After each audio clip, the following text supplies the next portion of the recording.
Hello everyone, welcome back again. Bonjour à tous, privyet druzia. So my name is Jesse. It has been quite a long time that we discuss something new. So in today's wonderful discussion, we're talking about a very important topic, the 10% producers. So the 10% producers. So what do I mean by the 10% producers? So in this life, either you're a consumer or you are a producer, right? So each and every of us, you can be a consumer or you can be a producer. But majorly, there are people who are majorly consumers and do not produce anything. And then there are those that are majorly producers and then they consume very little. So that's what we're trying to talk about. So either you're a consumer or you're a producer. But there's also another middle intersection, which is a duplicator. So it is better for you to be a duplicator than to be just a consumer. All of us consume, but there are those that consume more and did not produce anything. And there are those that produce and then they also consume. So it's better for you to be a duplicator than to be just a consumer. So this is usually talking about goods and then services, right? That is the basic idea. So now let's talk about the 10% producers.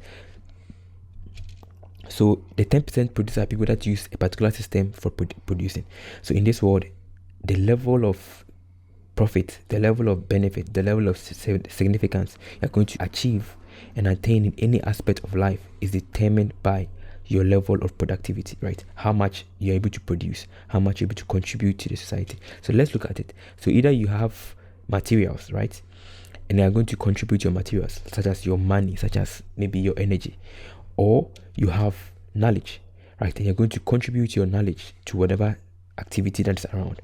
Or you have skills, which is the intersection between knowledge and then materials.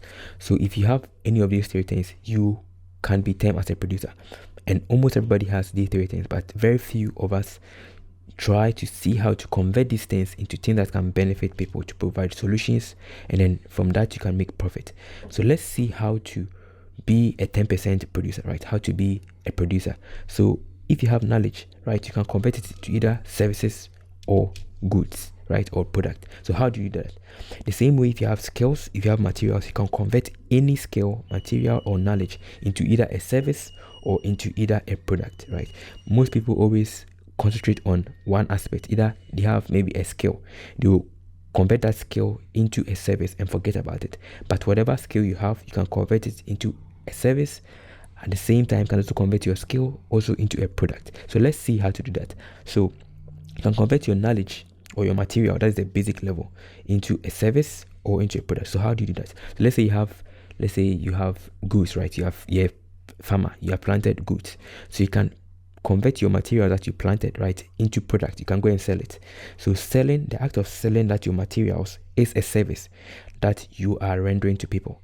Then the next thing, that the fruit that you got, you can also make it into maybe food, or make it into maybe vegetables, or you can restructure it and then serve it as a delicacy.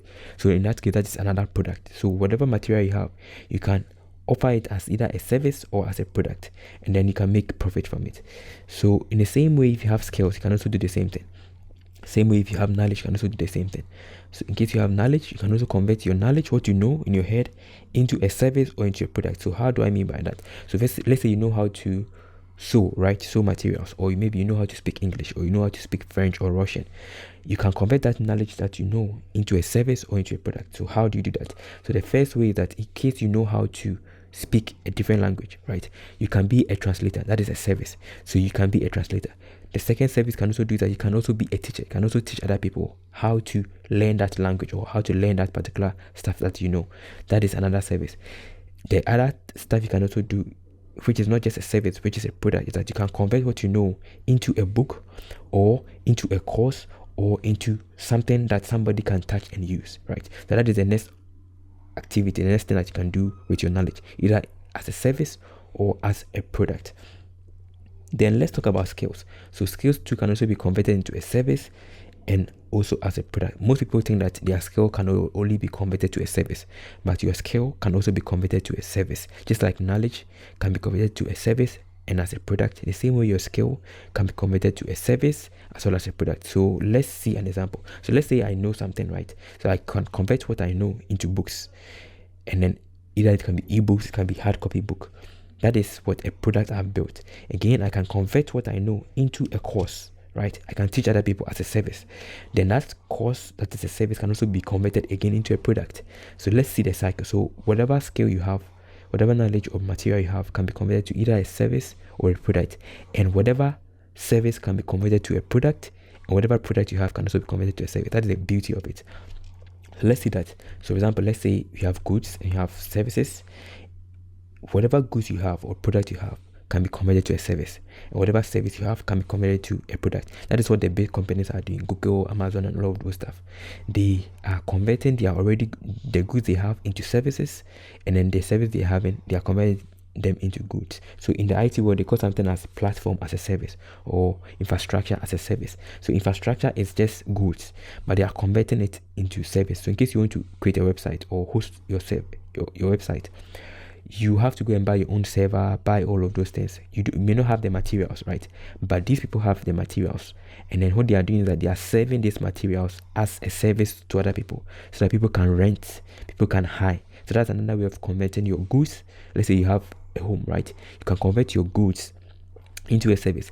That is what Uber is doing. That is what Airbnb is doing. They know that people have goods, people have rooms, people have cars, which are goods, which are products, but they are converting that goods into services to help people.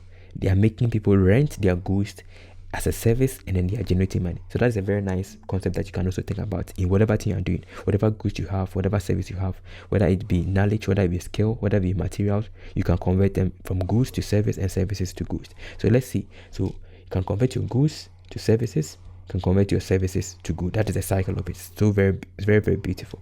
If you understand this thing, you are never going to be poor. You always know how to see opportunities and capitalize on them. So how do you convert your goods into services? So one of the ways of converting your goods into services is to serve it in parts. So you're going to give it in parts, right? So for example, let's say you have a goods, something very basic that you have, right? You can serve it in bits, right? You can divide it into different stuff. So let's use something very simple. Let's say you're a teacher, right? You have written books, right? So how do you convert your books, which is a product, which is a goods, into service? So first of all, you can divide it into parts. So you can just take one chapter of a book and then explain to people, right? Take one chapter of the book and then use it as a course, maybe as a private class. That is how it is. The next aspect of converting your goods to service is to dematerialize it. So you have a book, right? You can convert that book into an e-copy or into an e-book. Then you can also sell it, right? That is another service. You can also take that same book that you have and then convert it into maybe video tutorials. That is, you are dematerializing your goods into services. So that is one way of converting your goods into service. The next way of converting your services into goods is to productionize it or digitize it. So the advantage of IT and the advantage of computers is to enable us to be able to digitize our product. Very, very interesting. So let's say you teach, right? You can do a video. Maybe you do makeup, right? Which is a service you have. You can do a video tutorial on how to show people how to do makeup, right? So that is a service, but you are converting them into a product, which is going to become a good that you can also serve and sell to other people. So that is the basic idea, and this is something that you should understand and grasp it. So you have to understand that every good can be converted into a service, and every service can be converted into a product. You're on your way to the top.